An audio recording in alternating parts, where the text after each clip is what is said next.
Karena itu, kalau kamu dibangkitkan bersama dengan Kristus, carilah perkara yang di atas, di mana Kristus ada duduk di sebelah kanan Allah.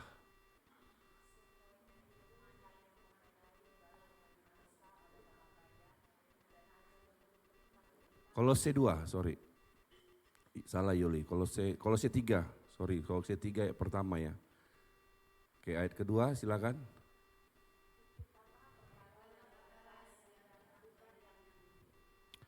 Sebab kamu telah mati dan hidupmu tersembunyi bersama dengan Kristus di dalam Allah.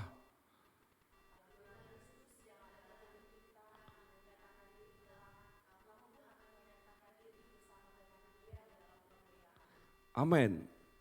Satu hal ayat yang mau kita dengarkan hari ini adalah ada dua hal. Yang pertama adalah kita disuruh untuk bangkit. Tayangkan ayat yang pertama Yul. Kita disuruh untuk bangkit bersama-sama dengan Kristus. Ini yang harus kita dengarkan dan harus kita mengerti dengan baik, bahwa bangkit adalah bicara seseorang yang keluar dari keterpurukan lalu dia menuju terang Kristus. Bangkit. Kalau orang yang bangkit berarti adalah orang yang selesai dari kematian, orang yang selesai dari dosa. Kalau bangkit adalah orang yang selesai dari semua pergumulan hidupnya. Kalau kita katakan bahwa kita sudah bangkit bersama dengan Kristus, tapi kita bolak-balik jatuh dalam dosa, artinya kita belum bangkit bersama dengan Kristus. Kalau kita katakan kita bangkit, tetapi kita masih hidup dengan trauma kita dan masa lalu kita, berarti kita belum bangkit bersama dengan Kristus. Kebangkitan menunjukkan seseorang sudah hidup baru. Kebangkitan menunjukkan seseorang tidak lagi tenggelam di dalam keadaannya yang buruk. Ketika orang itu sudah bangkit, maka dia akan bisa melihat hal yang baik di tengah-tengah dunia ini. Kalau kita masih berada dalam kuburan kita, yaitu dosa-dosa kita, yaitu kelakuan kita, maka kita tidak akan pernah tahu hidup ini seperti apa. Kalau kita masih berada tenggelam dengan dosa-dosa kita, dengan kematian, dengan keinginan daging kita, maka kita tidak akan pernah mengerti rencana Allah seperti apa. Makanya kegagalan orang adalah ketika orang itu dinyatakan bangkit bersama dengan Kristus, tetapi dia masih hidup dalam semua kelemahannya, dalam semua keadaannya di masa lalu, dalam semua traumanya, dalam semua dosa-dosanya, maka sebenarnya dia sama seperti mayat hidup yang berjalan tanpa roh.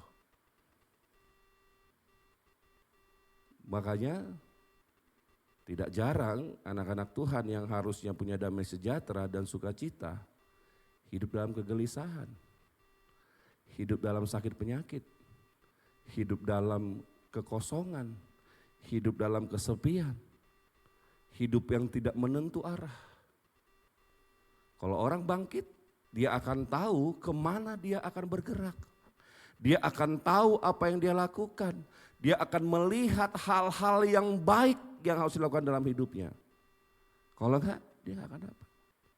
Yang kedua, ketika seseorang bangkit, lalu Alkitab ayat ini mengatakan apa? Carilah perkara yang di atas, di mana Kristus ada. Kalau fokus kita adalah bicara tentang dunia ini, kalau fokus kita adalah bicara tentang apa yang kita makan dan kita pakai, maka kita kehilangan Tuhan dalam hidup kita. Karena orang yang berada di atas, maka dia akan bisa melihat segala hal yang di bawah. Kalau cara pandang kita masih tetap bicara yang lama terus, masih bicara tentang teologi yang lama, masih bicara tentang pemahaman yang lama, lalu kita stop dengan itu, maka kita tidak akan pernah mengerti apa rencana Tuhan. Makanya kenapa setiap orang harus berlomba-lomba menemukan Tuhan. Kenapa setiap orang harus berlomba-lomba mencari apa yang Tuhan inginkan. Supaya kita tahu apa yang harus kita lakukan. Kita tidak bisa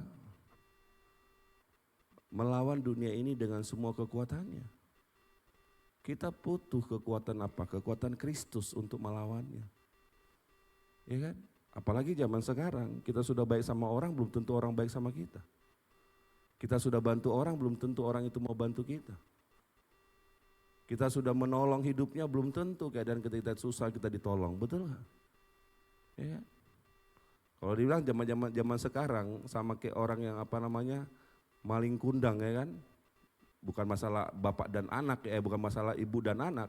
Tapi masalah orang-orang tidak lagi mengerti tentang kasih yang sudah dia terima. Tidak lagi menyadari bahwa dia sudah dikasihi. Tidak lagi menyadari bahwa dia sudah diberkati. Makanya yang ada adalah ketidakpedulian. Kenapa? Yang pertama tadi adalah ketika orang itu masih hidup dalam kuburannya. Yang kedua, dia belum bangkit bersama dengan Kristus. Yang ketiga, dia belum hidup dengan pikiran Kristus. Makanya hidupnya begitu-gitu aja. Makanya hidupnya selalu jatuh bangun dalam dosa. Makanya hidupnya dia tidak peduli lagi dengan dirinya sendiri. Karena banyak orang gak peduli dengan diri sendiri. Bangun jam berapa, tidur jam berapa. Oke, lalu apa? Stres berkepanjangan, berhari-hari, berbulan-bulan, bertahun-tahun di dalam stres terus menerus. Dia gak tahu apa yang dilakukan. Persoalan gak pernah selesai.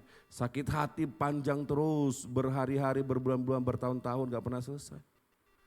Ya kan? Lalu yang paling sulitnya adalah merasa baik-baik saja. Kan persoalan begitu. Kalau orang merasa baik ini yang bahaya sekali. Seseorang yang merasa baik-baik saja, maka yang terjadi adalah dia tidak akan pernah memperbaiki apa yang salah dalam dirinya. Karena kalau orang baik itu begitu ditanya keadaannya, oh saya baik-baik aja. Kalau dibilang kamu kok begini, oh saya baik-baik aja. Sampai pada sebuah titik pun orang bilang apa? Tanpa Tuhan pun saya baik-baik saja. Tanpa saya ke gereja pun saya baik-baik aja. Tanpa saya baca Alkitab, saya baik-baik aja. Ya kan? Tanpa saya berdoa pun punya hubungan dengan Tuhan, saya baik-baik aja. Kenapa? Kan Alkitab sudah bilang, kan anugerah.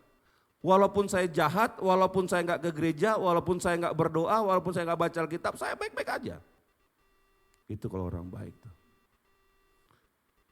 Makanya yang terjadi adalah hidupnya semakin hari akan semakin sulit. Tapi tetap pada sebuah titik banyak orang merasa aku baik-baik saja. Saudara, ketika seseorang tidak hidup dalam Kristus, ketika seseorang tidak mencari apa yang Tuhan inginkan dalam hidupnya, maka dia tidak akan pernah sampai kapanpun tidak akan pernah bisa mengerti apa yang harus dia lakukan. Di ayat 2 dikatakan apa? Pikirkanlah perkara yang di atas bukan yang di bumi. Kenapa? Pertanyaannya adalah kenapa? Kenapa Tuhan mengatakan pikirkanlah perkara yang di atas bukan yang di bumi? Karena setiap kita yang menyatakan Kristus adalah Tuhan dan Juru Selamatnya, dia adalah bagian dari kerajaan sorga.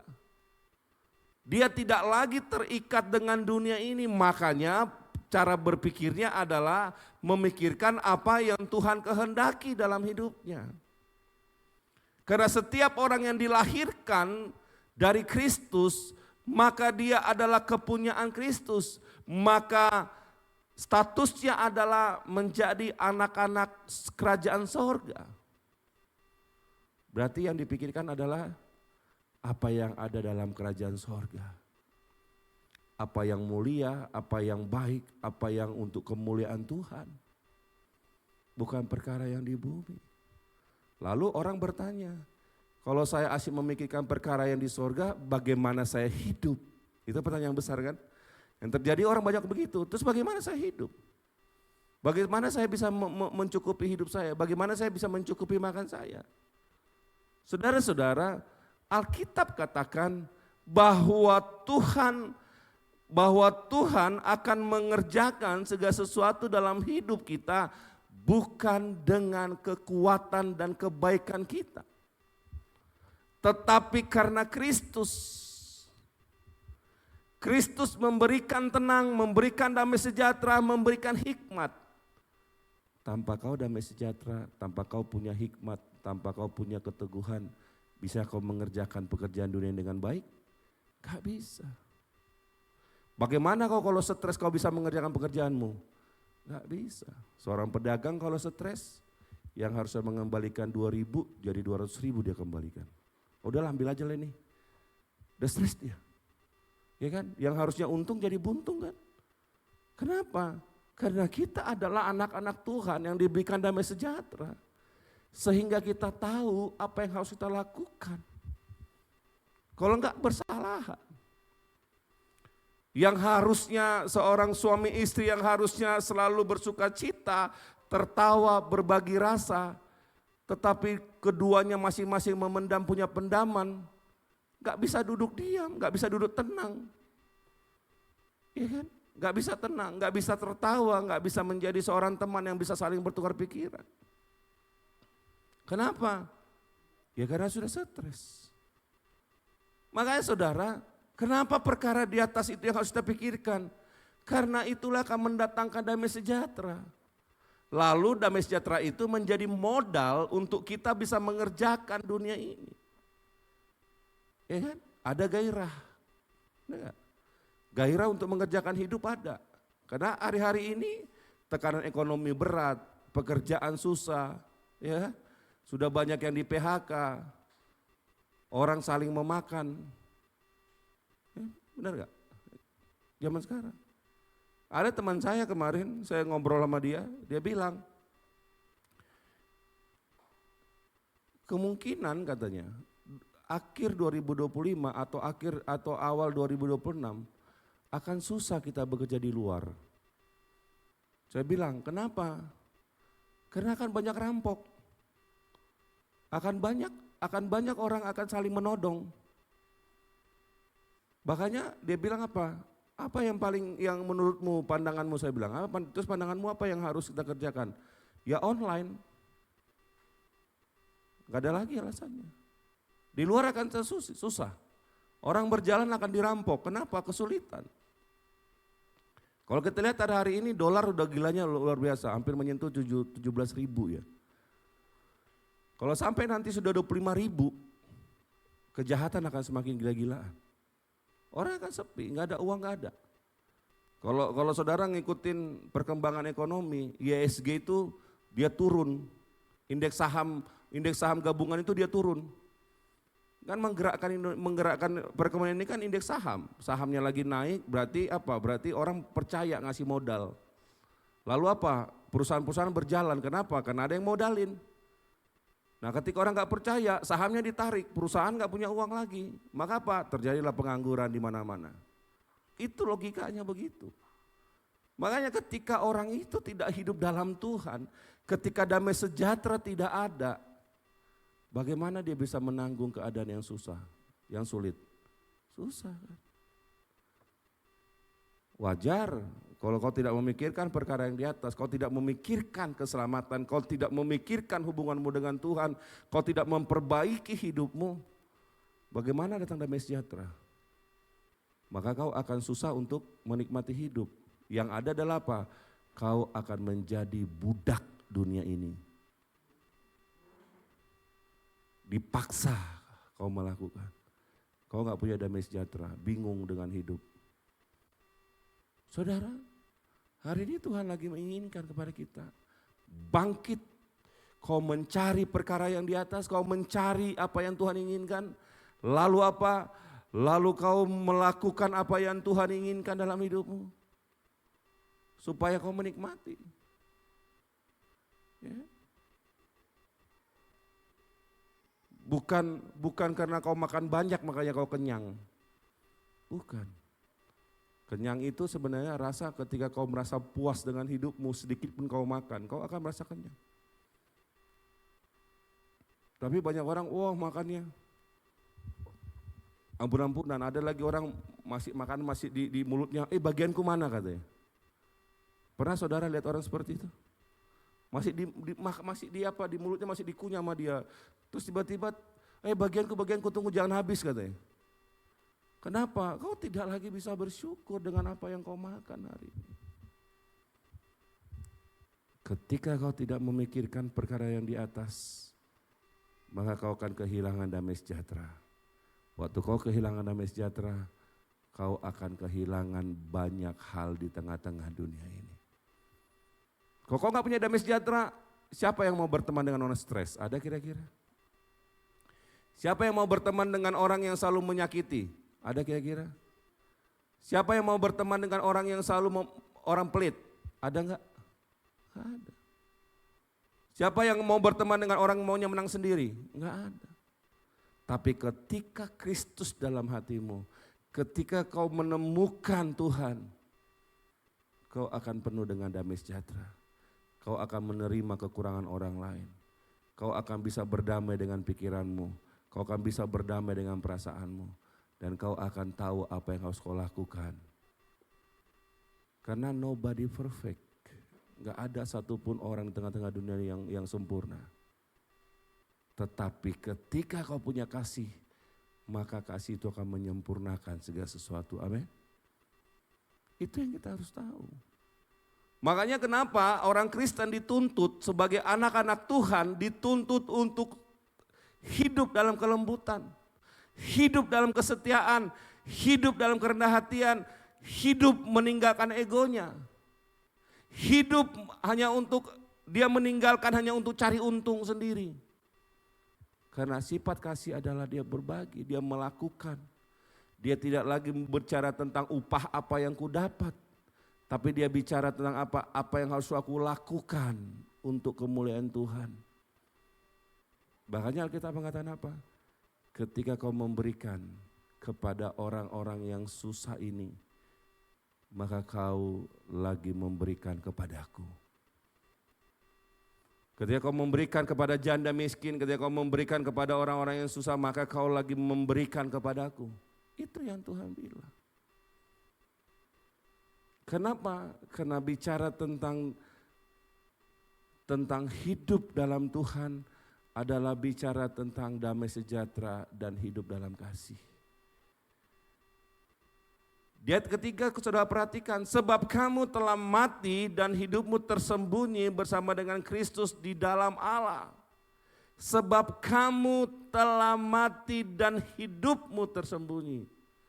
Artinya, kenapa kita memikirkan perkara di atas? Artinya sebenarnya Tuhan itu sudah membarter. Tahu saudara ditukar.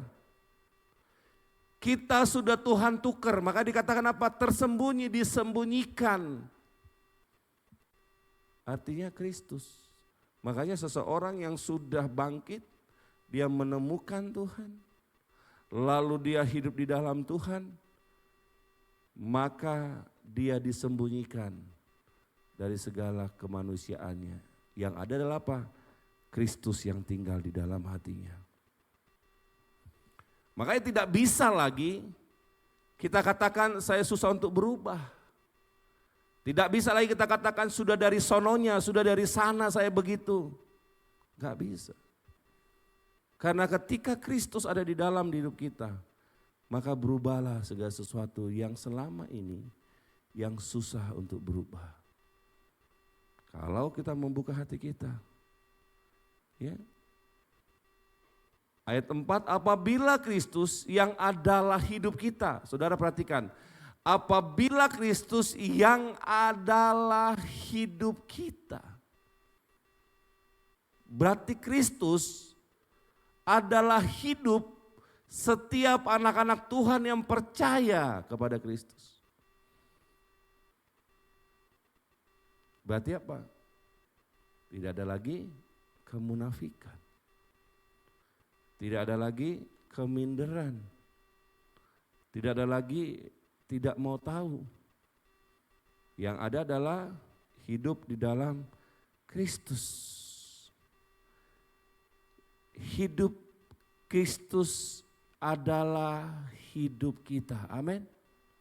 Amin. Kristus adalah hidup kita. Kalau Kristus adalah hidupmu, berarti seseorang harus mendengarkan Tuhan. Gak boleh tidak. Makanya seringkali orang terbalik-balik.